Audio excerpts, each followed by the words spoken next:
केंद्राचे सर्वत्र हिंदीकरणाचे प्रयत्न महाराष्ट्रात यशस्वी होऊ देणार नाही. आम्ही हिंदू पण हिंदी नाही. हिंदीकरणाचा मुलामा दिल्यास संघर्ष अटळ. राज ठाकरेंचा इशारा.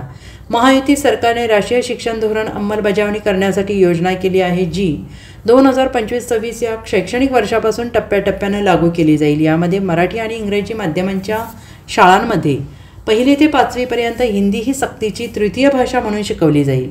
आणि या योजनेला महाराष्ट्र नवनिर्माण सेनेचे अध्यक्ष राज ठाकरे यांनी कडाडून महायुती सरकारला गर्भित इशारा दिला आहे. विशेष दक्षिणेकडील राज्यांमध्ये हिंदी लादण्याला कडाडून विरोध होत आहे. तमिळनाडू सरकारने थेट मोदी सरकारविरोधात एल्गार करताना राष्ट्रीय शिक्षण धोरणाला विरोध केला आहे. राज ठाकरे यांनी हिंदीच्या सक्तीला विरोध करताना आवाहनाला आव्हान देणार असाल तर संघर्ष अटळ असल्याचा गर्भित इशारा दिला आहे. दुसरीकडे नवीन शिक्षण धोरणाअंतर्गत महाराष्ट्र राज्य मंडळातही अभ्यासक्रम बदलण्यात आलेला आहे. ही पुस्तके आता NCERTने तयार केलेल्या अभ्यासक्रमावर आधारित असतील. स्थानिक भाषा आणि भूगोलानुसार सामाजिक शास्त्रांमध्ये बदल केले जातील.